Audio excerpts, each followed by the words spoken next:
What is up, everybody? Petetorious interviews with Peter Artman. Welcome. I am a local comedian of the Pacific Northwest, always interviewing some interesting people, funny people, and just people worth talking to all around. Um, yeah, hope you checked out my first interview with Noah Wen, very funny local comedian. And today I have another great local comedian. He is up and coming, literally anybody in the scene can say that. One of my favorite people to talk to. Let's give it up for Brandon. Be White White. What's up, What brother? up? I like that anybody's allowed to say that they're up and coming. That's pretty funny. You know what? It is that thing that like when like I don't know what to say about this guy. They say up and coming, but I'll say literally, dude, you are Washington up and coming. Like I will say literally, I can look at you straight in the face and not even say that's a bullshit sort of title. Like everybody's saying it. I appreciate that, dude. I'm just trying to blow up like everybody else, you know? Dude, like you're in line. Like I mean, and last night, dude. I mean, I want to talk about last night too, the successes and the fails. But dude, last night was crisp, man. You had a really crisp set. You did kind of cheat. You did cheat by going later, which I thought was funny. Like I'm not going first. Oh yeah, dude. I was like, fuck that. After I did Yeah, all that setting up stuff that turned out had to be nothing. Yeah, I yeah, wasn't about to go because I did that like a few weeks ago too, and I went up first and my set sucked. I yeah. was just like, I'm not gonna do that again. I'm gonna let somebody else. I felt bad for Ben because he had to go up, and I didn't tell him or anything. I was just like, it's your turn, bye. Yeah, yeah. No, that was legit. Have you hosted much? Have you done Yeah, much I hosting? host a lot, dude. Yeah, yeah. Okay, yeah. So you mean you've hosted some open mics? Have you hosted any shows? Yeah, I host all the time for Luke at his like private events and stuff like that. Okay. I'm supposed to be hosting here at the clubs soon. Like the two out of the five major clubs here have asked me to come and host weekends for them. I just haven't had to be able to make it work yet because I have other gigs. But right when I get a full free weekend, I pretty much am going to be either at the big Tacoma Club, the small Tacoma Club, Laughs, Comedy Bar, something like that.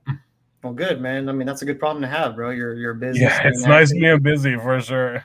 Yeah, yeah. It's hosting is a little different.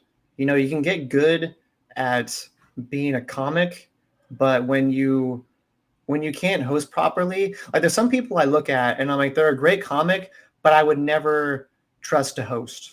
Exactly. Hosting's a different game because like it's not about you. Yeah. You know, that's where like my theater training kind of comes into play is like this is my job, this is what my job is going to be. I might not be the one who's like, you know, the star of the show, but I still in the background and I have a job and I'm doing a job and your job as a host is kind of to I think it's to gauge the audience a little bit. I think it's like you're supposed to figure out what they're going to want, what they're not going to want.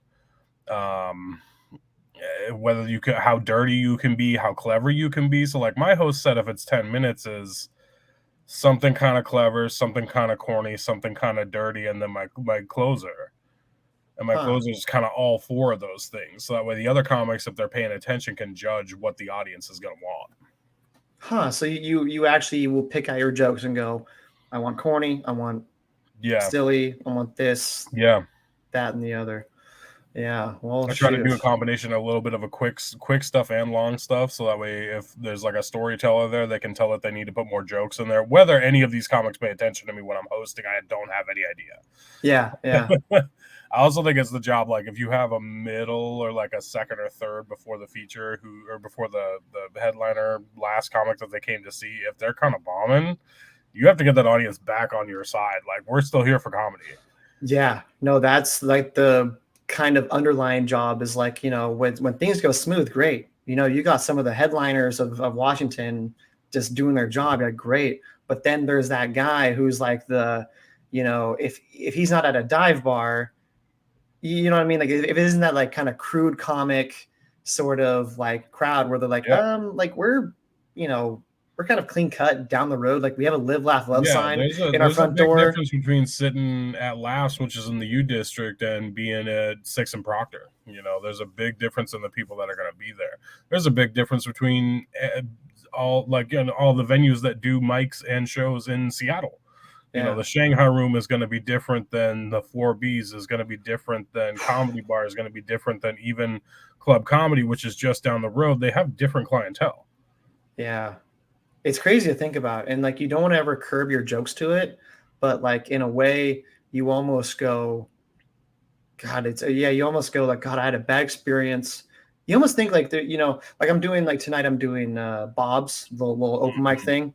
And for me, I feel like as a guy, if I don't make myself the butt of a joke, it gets a little bit like, you're being a white male again. Yeah, Like for it's sure. it's Yeah, it's sometimes, yeah. there's those are the demographics you got to look at too. Like I'll do a joke at Comedy Bar that I won't do at Laughs just because it's a different setting. Mhm. It's a different group of people that are coming in there. Yeah. Do you ever have like the same joke? Like, let's say your storage one, for example. Like, I mean, well, it's not really like I guess crude in any way, but like, will you ever like you have it for like the baseline is your joke, whatever. When you're like, I'm just telling the joke. But then you go, I'm going to club comedy and I gotta word it differently. Do you ever do like, let me just is there any jokes you have Not where you go, necessarily. All of my jokes are like I the way that I write is I start small and then I expand. So like yeah, all of my jokes that are like bits, like full fledged kind of like sections or chunks, they can all be one line or two lines too. And if the two lines don't get it, they don't get the rest of the joke. So do like you do you bail? if I start off like the first joke I always tell is my nickname is B White. It's a nickname, not a suggestion. If Yep, it's a yep, seriously woke crowd and they don't want to hear that shit, I don't tell the rest of that joke. There's like yeah, yeah, six more jokes on that one joke. If they yeah, don't like yeah. that, I just move on to the next shit.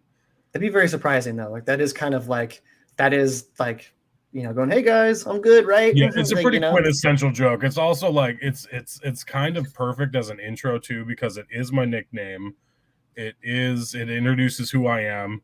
The joke is within the first 10 seconds of your set, so you're already getting a laugh within 10 seconds. yeah, And that's what most people, especially if you're doing a long set, that's what you're looking for. That first laugh relaxes everybody all the time. yeah. If you got to wait till 3 minutes to get that first laugh in there, it's like, oh no, this is sucking, and then it sucks for 3 minutes, and you only got Ooh, 17 more minutes to figure it out. yeah. No, that's smart too. And like it's honestly like a intro upon an intro. Like Right. not even be like, because you want to be like, hi guys, I'm this, but it's easier to just be like, because it does set the tone of being like, hey guys, I might, you might feel a little jab, but I don't mean harm. Like you're just like, Right. hey, I'm B White, but I'm not a clan member. It's the same thing with the LGBTQ+2 joke that I do. Like it's not a gay joke, it's a wordplay joke. Yeah.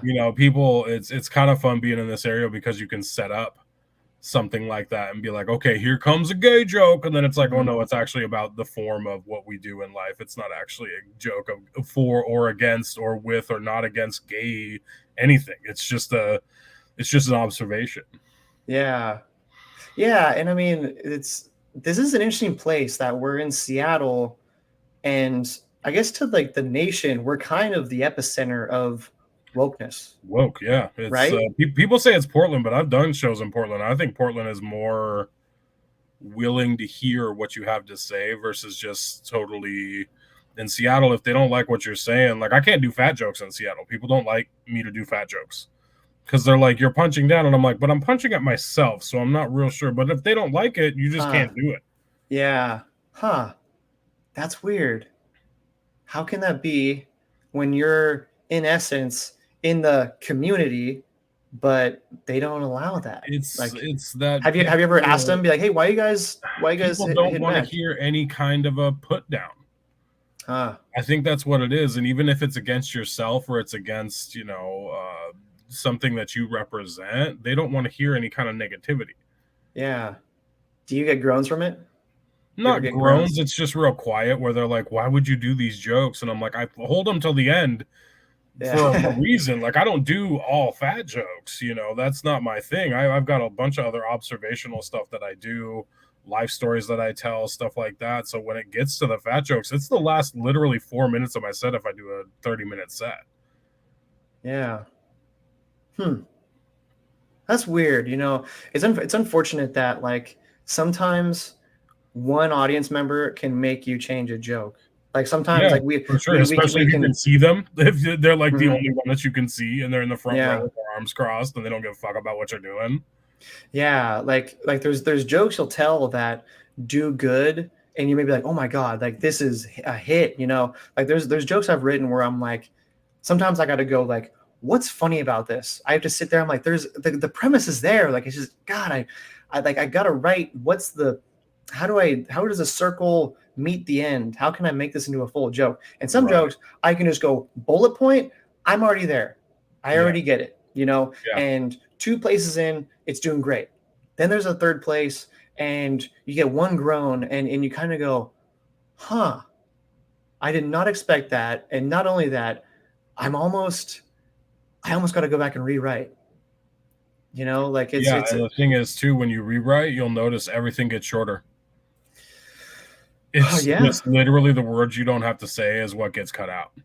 yeah. That kind of rewriting, yes, no, totally. I mean, you know, George Carlin. I was just seeing an interview where he's saying he's like, I would cut it like 20 times before it even Yeah. got heard, which is just like black belt level where you're just like, I'm lazy Seinfeld's right the now. same way. Yeah, where it's like, I mean, it's like I know that's like the grand scheme of things is like where you want to do it, but it's like for me, I know where I'm at. I know I'm a white belt with a few stripes, and it's like I kind of do like a few edits and go, this I'm either going to hate myself if I keep writing it or tamper with the idea. Let me see Right. the idea, and then like if it's total dog shit, then yeah, I need to go back and get choked out again in my own writing. Yeah, But right. I like that. yeah, I I like that. mean, I gotta go get my ass kicked before I can figure out how to kick ass, right? dude, I mean, don't you like, I mean, for me, is it like my hardest time in all this is just writing and dealing with my own self. Do you feel that at all? Yeah, the writing process for me is like I don't remember who I was listening to a podcast, of course, because that's how everybody learns how to do comedy now. Yeah. There's so many damn I mean, How to podcasts do are podcasts comedy. that you can literally just listen to, and they answer questions from open micers about how to do stuff. Yeah. It's a great podcast, but like even if you listen to like Rogan or We Might Be Drunk or Whitney Cummings or any of those podcasts where they have other comics on, they eventually talk about comedy, Yeah. and the nuggets that they come up with are really really good. But Oh what I yeah. usually get with writing is like I heard on this podcast that anybody like basically I'm at a point now in writing where if I think it's funny I write it down, Hmm. and that's kind of the basis of writing jokes. But like you're writing, you should be able to be like what's funny about a Pringles can, and sit Yeah. down and be able to actually write about essentially mundane things that aren't necessarily something that just pops into your head. The stuff that pops into your head is good, but that's kind of the first step of writing. And then the next step of writing is you're able to write about stuff. And then the third step of writing is you're writing about stuff about your life. And then the fourth step is it all makes sense. And then the Huh. fifth step is you got an hour with a narrative. Huh. I dig that. I feel like I'm stuck on the third step where like I feel like the easiest stuff to Mm-hmm. retain for me is things about my life. So, Right. and that's why most of my stuff is kind of like story-esque where I'm like, yeah, I did I this. personally like stuff that has a kernel of truth in it too, because Hmm. like it as a person who has actor training and like director training and stuff like that, I can always tell when a comic is lying. Ah, So even if there's just a kernel of truth in what we're doing on stage, it's more likable. It's more even subconsciously for the audience to see that you're not making this shit up, that it's not just a joke. yeah. God. Yeah, that is the worst. I mean, I think those people like bomb without even knowing it. Yeah, if you're They're the like, I have people a who good come off joke. and they're like, I crushed, and you're like, no, you didn't. Ah, shit. That's terrible, dude. That is But it's the terrible. truth. I mean, it happens. It happens to people. That's Oh yeah. they don't God. understand.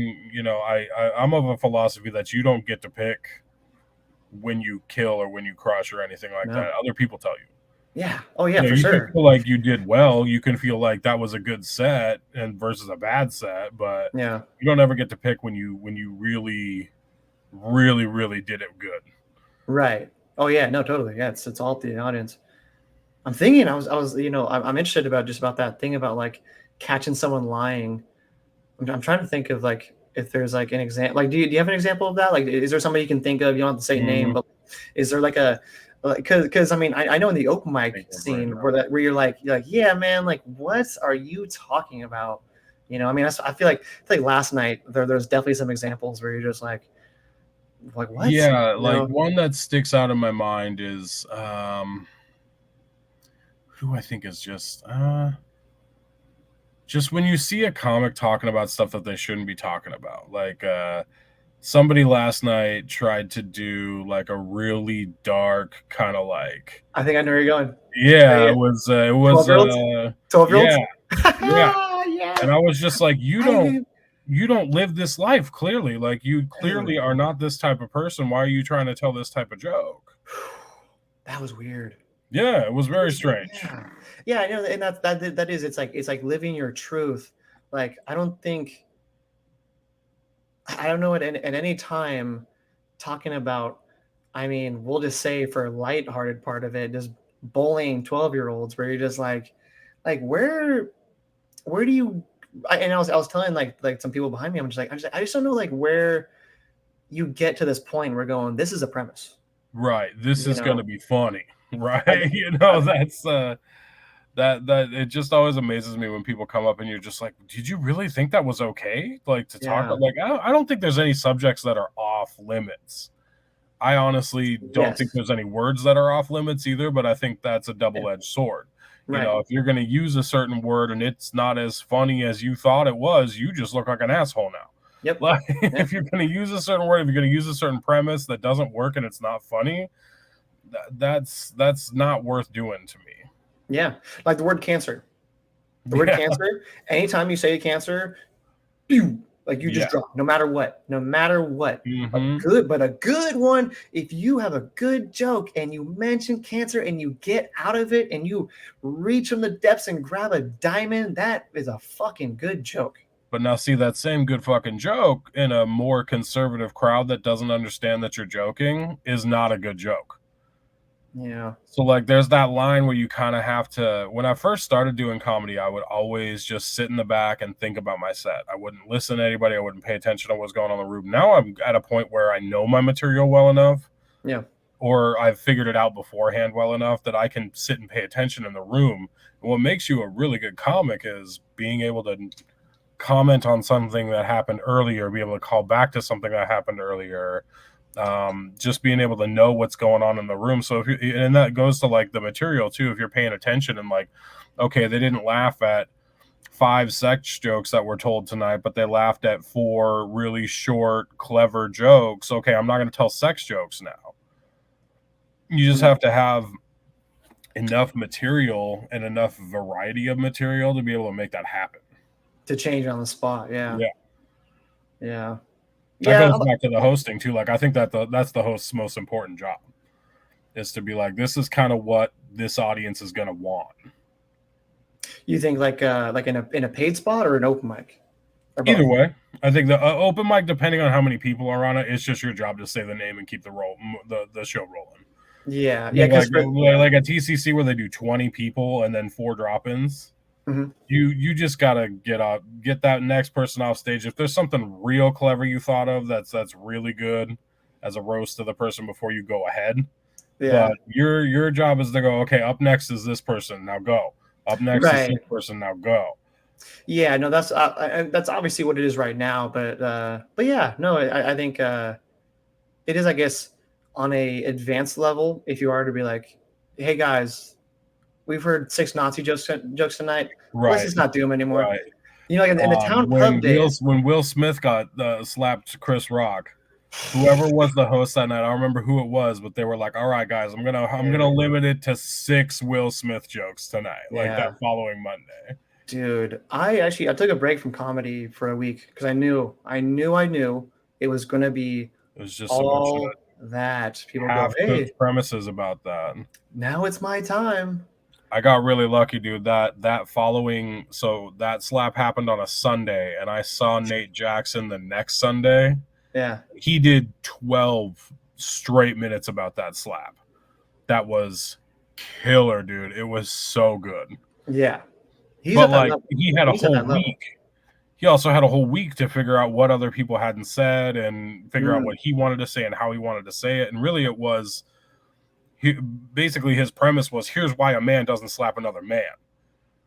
yeah. And he did 12 straight minutes on it, and it was just like, this is okay, this is a real comedian. Yeah. Like, this guy figured this stuff out in 6 days to be able to do it today. Yeah. And probably sitting down, just casually Yeah, killing it, right? Yeah. No, dude, he's I one of a think he's kind. the best in the Pacific Northwest, and that's not like numbers wise or anything. I think skill wise, he's the best. Yeah. Yeah. Yeah. Hard to debate. Yeah. I mean, it's Gabe Rutledge is super funny too, but it's just a different style. right. Right. Okay, No, I saw exactly. Gabe on New Year's, and it was the first time I'd ever seen him do a long set. That Yeah. dude told more jokes in 12 minutes than I have in my entire 2 years of doing comedy. He tells so many jokes.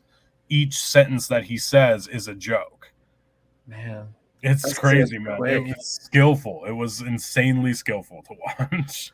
There's levels, dude. It's just like, yeah, it's like watching a black belt versus a white belt in any sport where you're just Right. like, they're doing it on a one plane and it's just like 4-dimensional, Mm-hmm.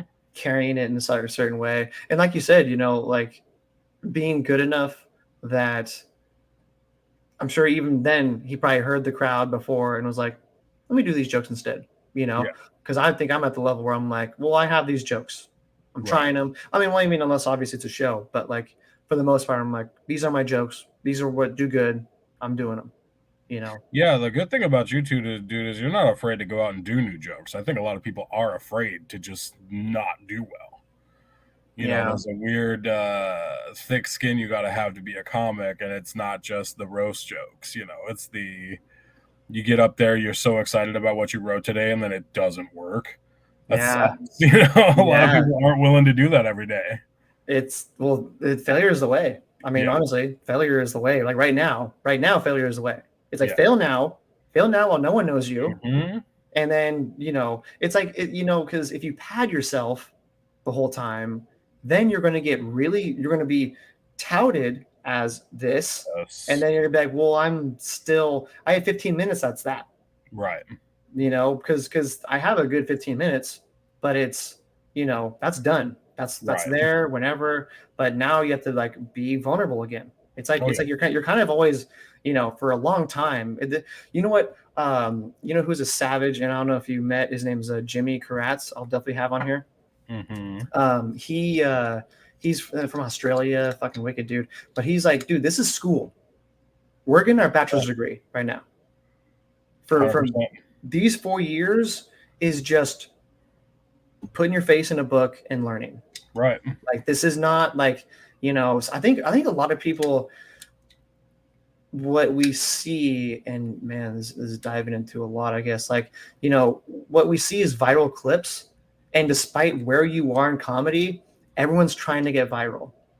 And it's just not your time. Like Right. I think it's just weird that people, no matter where you are, a year in, you're trying to get a viral clip. Right. And it's just not your spot. It's there's a good argument of what are you going to do with it if you get viral? If you get viral and you're into comedy and you got 10 minutes, what are you going to do? Go sell out a comedy club and then do 10 minutes? No, they're Seriously. going to expect an hour out of you, and you don't have an hour. Like, I wouldn't mind going viral. Don't get me wrong. I'd go viral today. Mm-hmm. But Yeah. I wouldn't be able to do anything with it for at least 2 or 3 more years. Yeah. Yeah. I think people need to hear that. People need to hear that. It's like, dude, take your fucking time. You haven't got your bachelor's degree yet. Comedy, I tell everybody, dude, everybody knows comedy is a slow game. Yeah. Comedy is a notoriously slow game. I mean, these guys that are selling out arenas right now, you look like Tom Segura, you look at like Bert Kreischer, all those Nate Bargatze, like those people are 15 years into comedy. Yeah, 15, 20. They're 50-year-old dudes at this point, The exceptions are like Taylor Tomlinson is younger, but she's still been doing comedy since she was 15. So you're still looking at 12 years of experience, 13 years of experience for her too. Yeah. It's a notoriously slow game, and people want it to be fast, and it's just not. Yeah. What's deceiving is, maybe just by consumer and also by creator, is that you can't look at somebody and know how long they've been doing comedy. You Right. know, like we judge so much on appearance, and it's like with any other thing, any other like engaged thing, like even chess players. When you look at a chess player, like that guy fucking, he is so focused. Like there's He just comes, sometimes yeah, an for aura sure. that you can see with people. But like with comedy, you can look at a guy like on Reddit or whatever who's doing a really good clip and going viral, and you don't know his story. You don't know that he has been doing it for 13 years, eating Hmm. dick, and this is his first 2 years. He is making it. You know? Well, and what I think is cool about comedy too is you can have that same dude who's been going at it for 13 years, might have just shot a special or whatever, come in on a Monday and eat dick still. Yeah. You Yeah. can watch veterans Uh, eat dick. You can watch new people murder. I mean, sometimes people go up and they're like, it's my third time, and they win a comedy competition. ugh. Like, Because sometimes that's the that shit. shit just happens. I mean, you can have a good night, you can have a bad night. The people who see you that night might judge you off of that. Like, if you have somebody come into the 907 who's a national headliner and they're trying a brand new joke and it sucks in that room, those people might think, oh, this guy sucks. But no, Yeah. he's on Family Guy. He doesn't suck. Like, Ah, yeah. Are you talking about Craig Gass, right? yeah, Yeah. he That's was so cool cool. to see, dude. He had the entire 907, including the bar staff and the other room, just paying attention to him at one point. Yeah. Dead silent. Yeah. No, like one A of my bar first that I've times. never heard dead silent before. Right. Oh, yeah. Yeah. Trust me. There's been dead silence there before. Oh yeah, that's Jesus. true. Yeah. There's, yeah. Not the good Not kind. for a good Yeah. reason. Yeah, The not for a attentive good kind. reason. Oh, yeah. No, I remember like, I think it was like easily one of my like first 10 times doing comedy. He was there. And I just had this joke that like was really, it was like my only really good joke. And he was talking. I was like, hey, Craig, you got to listen to this. And actually it did decent. I was like, huh? He's like, yeah, okay, not bad. I was like, Yeah, hey, you're a black belt, so not bad means pretty damn right. good. Not bad So means I'm fuck on the yeah. right track. Yes, right, exactly. He's like, dude, I didn't groan, so we're good, Yeah. Yeah, Didn't cringe from it. that's the nice thing about comedy too, is like comedians, two other comedians for the most part are pretty open. Like they're pretty open to talking about comedy. They're pretty open to giving advice. They're pretty open. I mean, I haven't met any real dickheads yet, but I'm sure there are some. But most of the comics I've met, even like professionals, are pretty cool about stuff like that. Like I Yeah, just worked with they're all right. Rob Stapleton this weekend at Nate's. Mm. And he was like, dude, I got to tell you, man, you got really good jokes. You're a really solid joke writer. He asked me how long I'd been in, and I was like 2 years. And he goes, oh, Ooh. good. Like you're right where you should be then. You might even be a little bit ahead of the game. And he goes, the next thing that you need to do is start putting your personal life into the jokes, because anybody can learn how to tell jokes, but nobody can be you. Right. Like he said, specifically at the stand at the cellar in New York City, that's what they're looking for. Is they're looking for somebody who can tell jokes and tell jokes about themselves and leave an impression, because Hmm. that's what sells tickets essentially in the end. Yeah. Yeah, yeah. I mean, I think that's the part of it is, kind of the intro, like we were talking about. And then you get, because if you were just going to tell a story, people be like, I don't give a fuck about you. But when you Right, tell a good joke, right, it's like, and then because there's like when you watch like a good hour, you'll kind of there's if you look back, if you just were to like fast forward into the middle of someone's set, you'd be like, I don't really care about this. right. There's They don't no really. context or anything either. Yeah, they're kind of like, it's interesting too. Like I've heard some like headliners comics where it's like you kind of put the easier stuff like in the middle. Like the harder stuff is kind of the beginning and end, Hmm. where you're just like, I'm getting you here, I'm getting you here, and then it's just lax, and then you're kind of just Yeah, like, hey, this is me. I sold me, right? Let me talk about the story. I was the dentist. right, Otherwise, you'd be like, I don't give a fuck right, about the dentist. We all go to the right. dentist. Who cares? Exactly. We all go to the dentist. Who cares? Exactly. Yeah. That's No. also why I try to tell like different kinds of jokes. Like you won't ever hear me tell being on a dating app joke. Not that I'm not on dating apps, but everybody tells those damn jokes.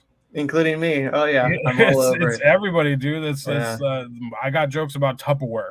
Like I got jokes about Yeah. the smoke alarm. My stuff is pretty tame, but Yeah. it's also like I've never heard anybody do a joke about the smoke detector before. So it's just an observation that I had, and then I kept going with it, and it was like, okay, now I can build this part on front of it and this part on back of it, and nobody else tells that joke. It's at least in the Pacific Northwest.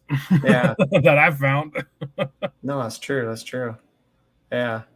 Yeah, there are as many dating, like as much as people say, like, God, I keep hearing dating jokes. Like, I don't hear as many, and that's what's like made me continue to do it, because like I don't hear as much of it, and it's how bad it is. It's like that's my politics.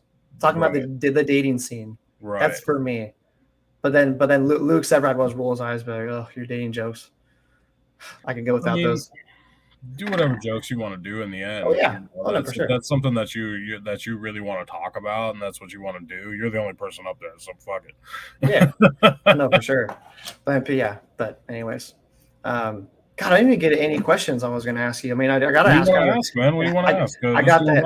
I got that. I got the hacky questions I got to ask. I mean, so like, what even got you into comedy? What even got you started? I was a theater kid for a long time. I started doing theater when I was in 4th grade, and I went to college for theater and was an actor for a really long time. Okay. I got out of acting right when I got out of college because there's no money in it. They don't tell you that in your 16 freaking years of theatrical experience that like you get a job and it's 6 weeks of 60-hour weeks and you get paid $5,000. And then you got to go find another job. Oh, by the way, and if you're in Seattle, you can't work in this market for another year. Like there's not a lot of people who stay in the same markets. They have to travel. So like that just got to be ridiculous. Fortunately, I had enough construction and scenery and lighting and audio background that I could do that professionally. So I started doing that, and I did that for a decade. And then like 4 or 5 years ago, I was just talking to my boss, who's like also my mentor too. I worked with her at the school, and she was just like, well, what are you missing? And I was like, I think it's a performing thing. Like I haven't performed in a long time. And at that point I'd been writing jokes and writing like funnier stuff. So she was like, hey, let's go do an open mic. And this was in January of 2019 or December of 2019. So then she was like, hey, 4 months from now, if you haven't gone on stage, I'm going to trick you. And then that year happened of 2020 and we didn't get to do that. I just ended up going on stage the next April. Okay. And like instantly, dude, I did that Be White joke first thing off the bat. And I was just like, oh, no, I'm addicted to this now. Yeah. Instantly. Huh. Did it like itch with you for a while? Did it like, like the sort of jump from not doing it to doing it? Like, was that stage where you're just like I can't, I don't want to do it, but I do? Was there ever for sure. There's a thing about acting where you're not, if you kind of like, if the play sucks and you're just acting in it, you can kind of blame somebody else. The direction sucks, or like your costume is stupid, you can kind of be like, well, I didn't pick the costume. So, there's all kinds of aspects that you get to kind of pass the buck. Not with comedy. Yeah. You wrote that, and you're the only one on stage unless you do a duo act. Yeah. So fuck that. Yeah. My Squad brothers can do that. Yeah. The thing I was gonna say is I've seen every person I've ever seen who does acting. I remember there's some people that were at Town Pub. Shout out to Town Pub. R.I.P. R.I.P. Yeah, fucking one of the best places around. We could talk about that forever. There was a few like acting majors, and their lines were perfect. Everything was crisp. Just like it was all super theatrical. So I'm surprised I don't sense any of that in you, which is interesting. What I learned real early is that acting is not stand-up. Yeah. Like stand-up is more conversational in a way, unless you're doing kind of like a shtick kind of thing, or like a this is like a Norman, like a Mark Norman does one-liners. Yeah. So his stuff is pretty quick and like not so conversational, but like I think most stand-up, it's just more live of an action than acting. Like acting, you're pretending to be another person or another thing totally.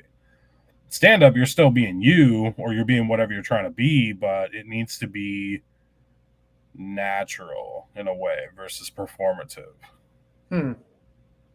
Yeah. I do think there's some people who do, I think, break that rule in a way. Yeah. Well, and I don't mind when people are super theatrical. You mentioned Luke earlier. Like Luke is one of those that I like how big he is. Like He's animated. he's He's something animated. different, you know. He's Mhm. totally different, and it works with what he does. It's who he is, so it's not like he's putting that on. Yeah, but even the theatrical part, like I don't see any of that. Like I'm surprised. Like I mean, because you said you've been doing it for 16 years, right? Mm-hmm. I mean, shoot. Like I mean, it's just interesting that like it doesn't bleed into that at all. Like I mean, yeah, like you really did take a firm stance of being like did you ever try it? Did you ever try it and go, ooh? Yeah, I've tried to do like be bigger and be kind of like a different.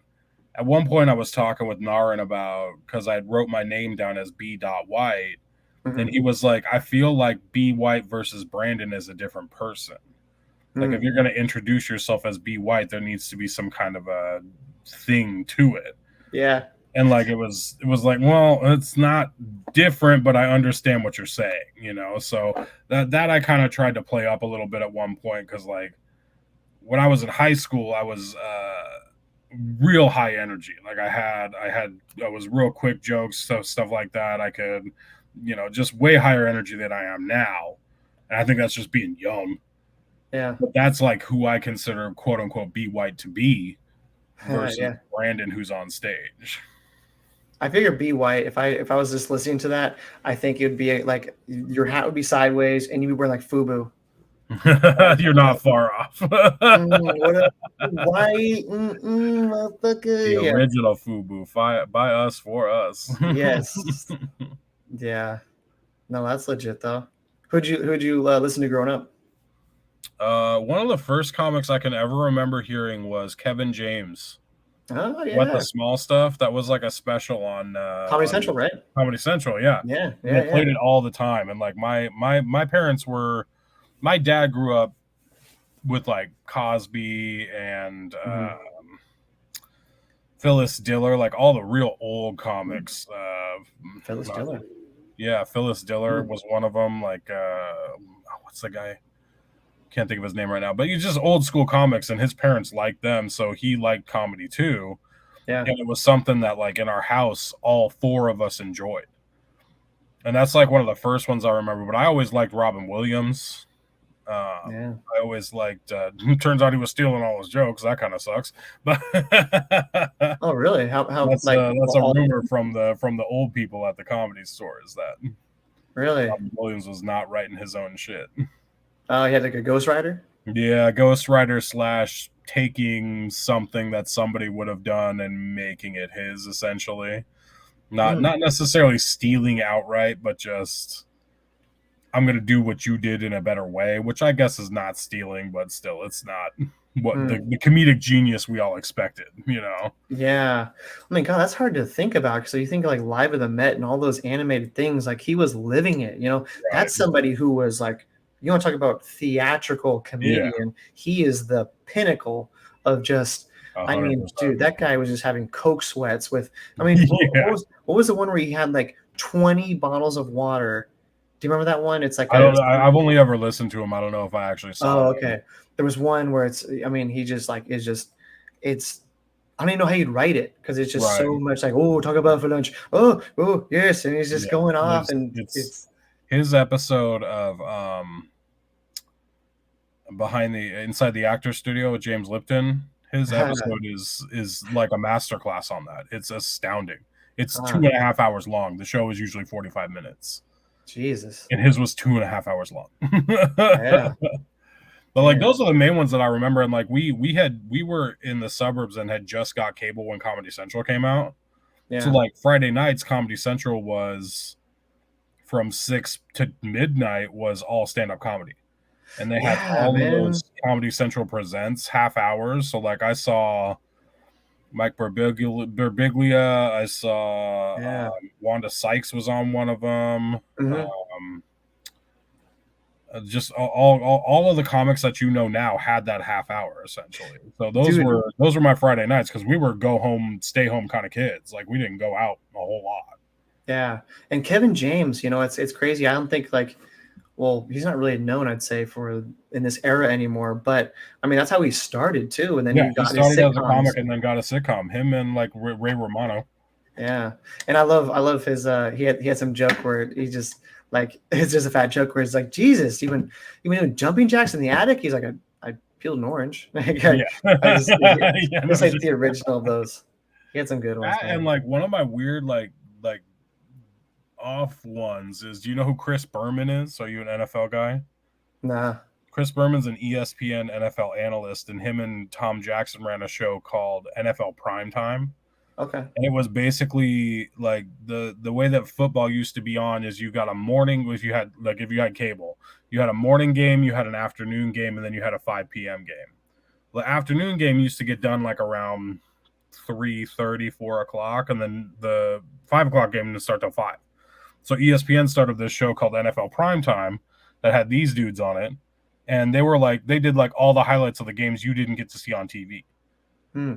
And so it was like NFL Ticket before there was NFL Ticket, but Yeah. they did it all in an hour. And Chris Berman was the guy that like kind of was like the announcer slash the host of it, and he like make up phrases. He would make up like fun names for these dudes, like he would like sing people's name. Like he was just goofy, and it was like he gets to watch football and be goofy all day. That sounds like an awesome job. Yeah. Yeah, it's the epicenter. I mean, that's like for me. I mean, the ultimate like form of I think a good life. Because I think comedy has its road, but I think like nowadays, and this was something I was even going to get to too, is like when it comes to when the time of the Comedy Central presents, I feel like that was almost like the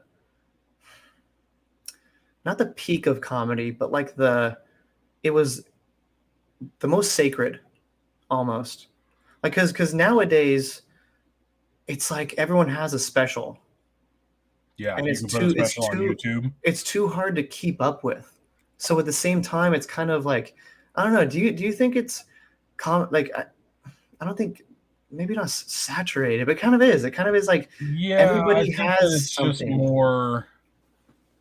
If we were doing what we're doing in 1986, like we would be known in Seattle, and that's it. Yeah. Until you really branched out into something else and started traveling, people in Portland probably wouldn't even know who you are because social media wasn't a thing. No. And now that we have social media, you can be in Seattle and somebody in Florida can see your stuff. Yeah. People call my telephone. Like, Yeah. hey, this guy's fired. Right? This guy's super funny. Like, you listen to these old comics and they talk about having to literally send VHS tapes as their tape. Yeah. Could you imagine Yeah. that shit going through all that and having to have a camcorder that could do 30 minutes of recording and have to switch out tapes in the middle of it? Like, Risking tape to be like, nuts. I swear this is funny. Bam, boom, Yeah. and record. Hey guys. Exactly, Yeah. That's right. I mean, that's risky because nowadays we're like, all right, delete, but then we're like, fuck, I ruined a tape. I Right. bombed. I Right. messed up that joke. Exactly. Yeah. But I don't know. Like what do you think about that right now as far as like the state of comedy on where it's at right now?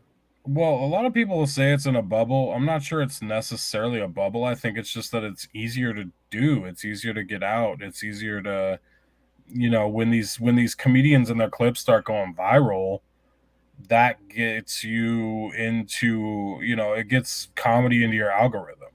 Mm-hmm. Then once comedy's in your algorithm, it's kind of there forever. So I think I don't necessarily know if it's a boom and a bust. Comedy kind of always seems to go in a boom and a bust, but like we were talking about, they say that the bust happened in 1989, but we were watching the last big bust anyway, happened in 1989, and we were watching specials in 2000, 2001, 2002. So how could that really be? That's when I was in high school, and that's when I was watching all those Comedy Central presents. Yeah. Right. Yeah. Them, a year before that, so there was still comedy. It's just, I don't know. I think that, Just especially with unorganized. the pandemic too, people have started going out to more live stuff because you weren't able to see live stuff for like 2 years.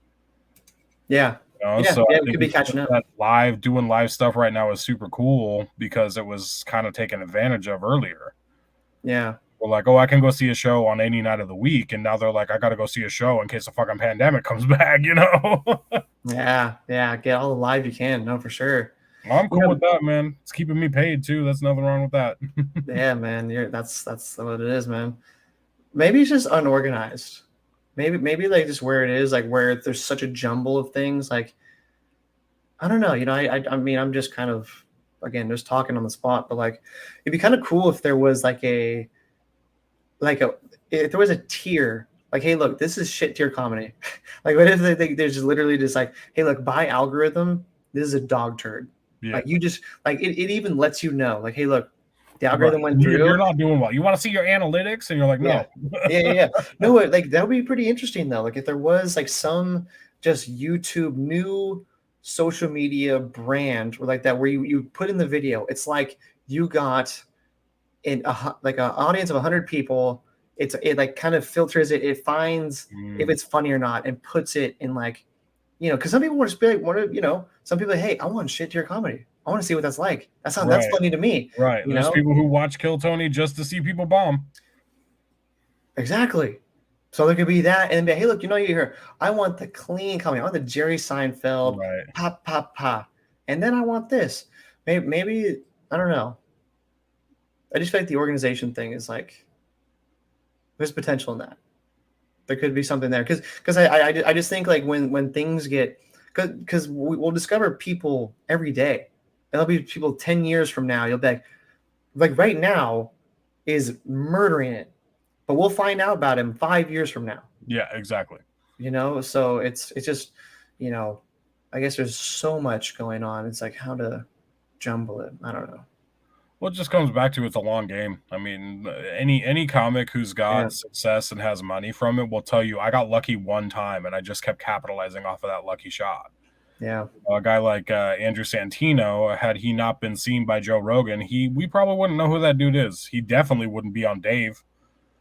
Like Yeah. he got lucky and happened to be in a comedy club where a dude who could give him an opportunity took that opportunity, killed that opportunity, and got more opportunities off of it. Yeah. No, totally. Oh yeah. As far as the game to get there is it does for sure. Say yes to everything, and you're a good example of it, man. You've been saying yes, and you've been climbing up the ranks, Papa. I gotta awesome, let you in on a secret. Just do tons of comedy. That's all you got to do. That's That's the secret. Just keep doing it, man. Yeah. Oh no, for sure, man. 70 some sets this year. You let me know every time, dude. And I respect the hustle. That's all you got to do is just keep being funny. Yeah. So I saw you did the Seattle International Comedy Competition. It was an audition, yeah. Audition. Okay, how'd that go? Yeah. It was okay. I think I went way over time though.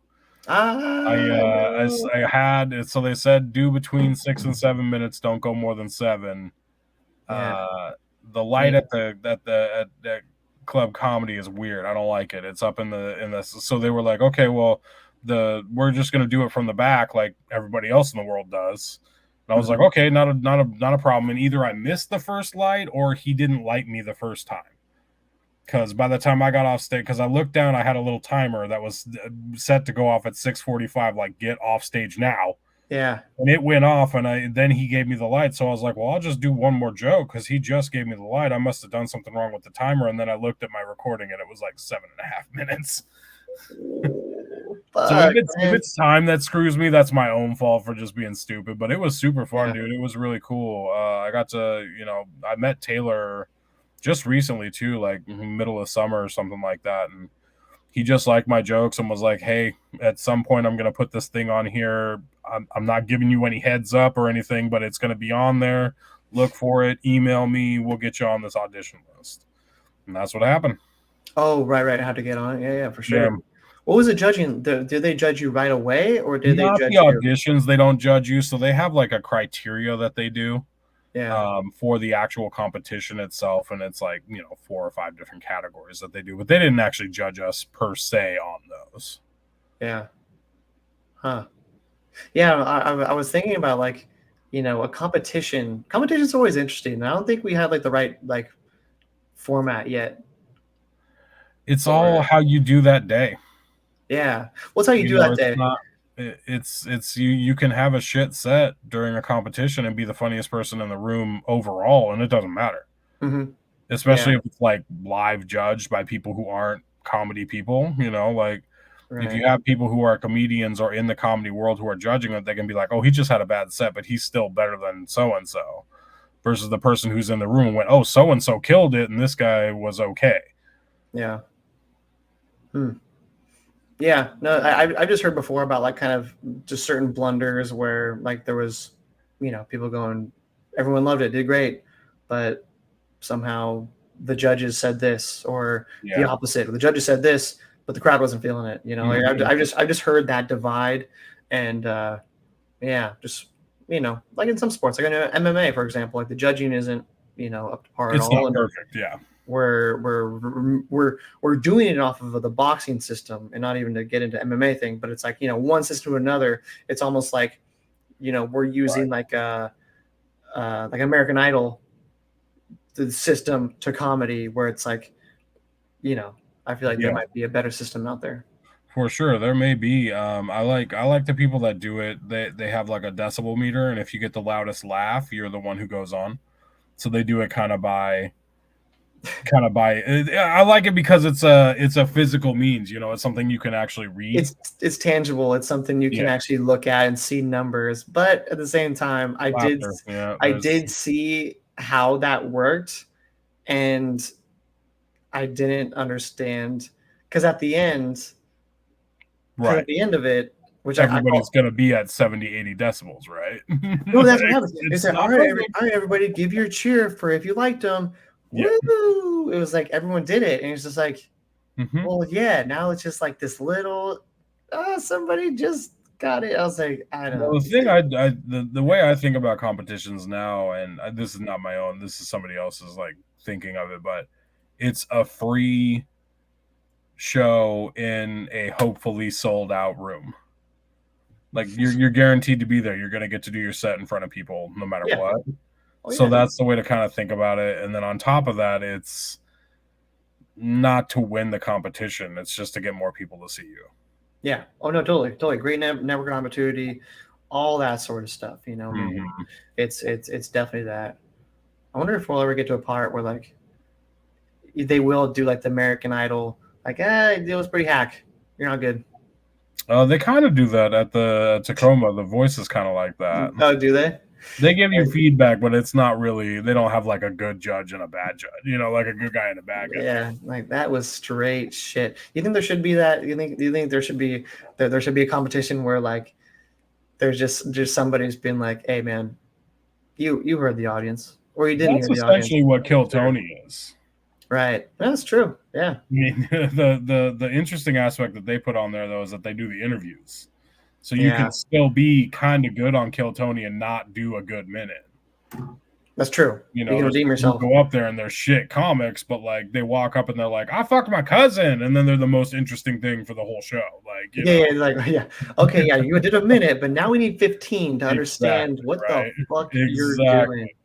Yeah, like No, that I think uncle. that'd be fun if there was just brutally honest judges. I think it would suck being a comedian watching that and doing that, but Yeah. competitions are weird because you sign up for that. Like you don't sign up for that on Wednesdays to go up and be judged by somebody. You know, Yeah. you sign up to go do your thing and have fun. Like it's another evolution of what stand up is. Yeah. But in essence, it's like when you think about it too, Kill Tony is it's I mean life is a competition. We can go as broad as you want there. But at the Right. same time, it's like Kill Tony is kind of a competition. Like you want it the goal is For to sure. get that secret show spot or Yeah. the golden ticket, you Right. know? You want to do that good Right. where, and then that's, I mean there's whatever that Cam Patterson guy is getting his time now, and Yeah. that's like he won the competition, I mean, Hans Kim a year and a half ago, Yeah. he was nobody, and now he's making real money. Yeah, Good for thank God. him. Thank It's God. like I Thank said God for earlier, it Asian. takes one lucky shot, dude. Yeah, One thank God lucky for thing. Asian If hate. you capitalize on the lucky thing, you can get another thing. If you can capitalize on that, you can get another thing. Yeah. Yeah. It was crazy is like with Hans Kim, I only did a few open mics. It was like 2018. I did like a few open mics or Mhm. whatever. And then I went to New York, and I'm sitting in a line at the Greenwich Village Comedy Club, sign up for an open mic. And I'm saying, yeah, I'm from Washington, whatever. And he goes, oh, you might know this guy. And it's Hans Kim. I'm like, oh, hey, dude.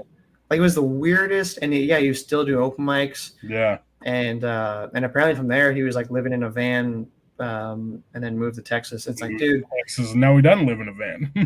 Yeah. Yeah. Does he still, you said he still lives in a van or No, no? he doesn't anymore. I think he's, Oh, at one point he was roommates with Brian Simpson.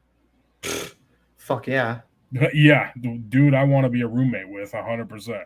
For sure. Be like, hey, I'm writing this. What do you think? Right. Yeah. Boom. Right. Crisp up your shit. For sure. Yeah. We need that kind of stuff.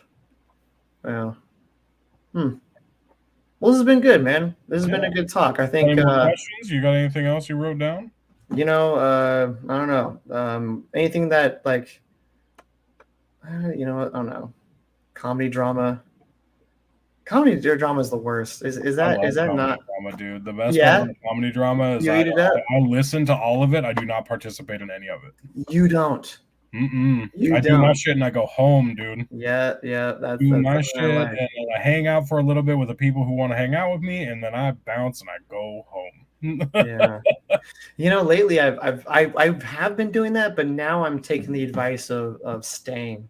You do have to hang out. That's a very important part of comedy. Nobody tells you until you figure it out. No. But whoever told you did you a favor, because that's what you have to do. That's where you're sitting shooting the shit with somebody and you go, yeah, my November is real dry right now. And then they go, oh, well, I got a show in November. Why don't you be on it? That's how most bookings get done. People think it's this whole send your avails and send your video to everybody. I mean, you should be doing that too, but that's... I'd say that's if it's 75% of people getting booked at hangouts versus 25% of people getting booked through their avails and stuff like that. I think 75 would be a low number. Yeah. No, that's especially in your local scene. Like national scene, you obviously have to do that, but yeah, by the time you're good enough to do that, you have a person who's doing that for you. Yeah, well, that's the thing I'm realizing is I've done a bit of, because you suggested too, dude, hit people up, bug them, and I'm like, okay, I'll try, and I'm still trying to get better at that. But yeah, no, like things are just... me too. I'm still not good about asking for opportunity. You were the one who told me, so yeah, that's advice that I give that I do not do very often. Okay. But I'm also like I've got a pretty full schedule without having to ask, so I'm in a blessed spot there that I don't take for granted at all. But you did ask to kind of get here, though, yeah. Right, exactly. Yeah. So now you don't have to ask. When Luke started running that show and he saw the God Mike thing, and one night he was like, "Hey, do you want to try this? Like, I think you're funny enough and got enough of a comedy brain to be able to figure this out. Do you want to do this?" Now I'm there regularly. It's just stuff like that. Like I said, one opportunity leads to another one if you do well at it. Yeah. No, that's the game, man. Say yes to everything and don't be a bitch. Well, I have a list of don'ts, and on the top of my don't list for comedy is don't ever quit. Yeah. Take breaks, do what you got to do for yourself, but don't ever quit. Dude, at this point, I don't think I can quit. Addicted to it. I'm addicted to it too. less than that, but like, I mean, if I quit, like, just imagine if you quit and you're still like, my brain just like will be, hey, that's a funny thing to write down. Yep. What's going to happen with that? Like, I'm just going to be a fucking crazy person. Yeah. But yeah, this shit's addicting. Dude, thank you for coming on, talking the shit. I appreciate you having me, dude. Dude, of course, bro. This is my second episode, so that's fantastic, use your comedy. I'll see you on the 102nd one. How about that? You know it, dude. It's going to be special, and yeah, man, make this go viral with all your comedy audience out there. But yeah, no, it's been good, brother.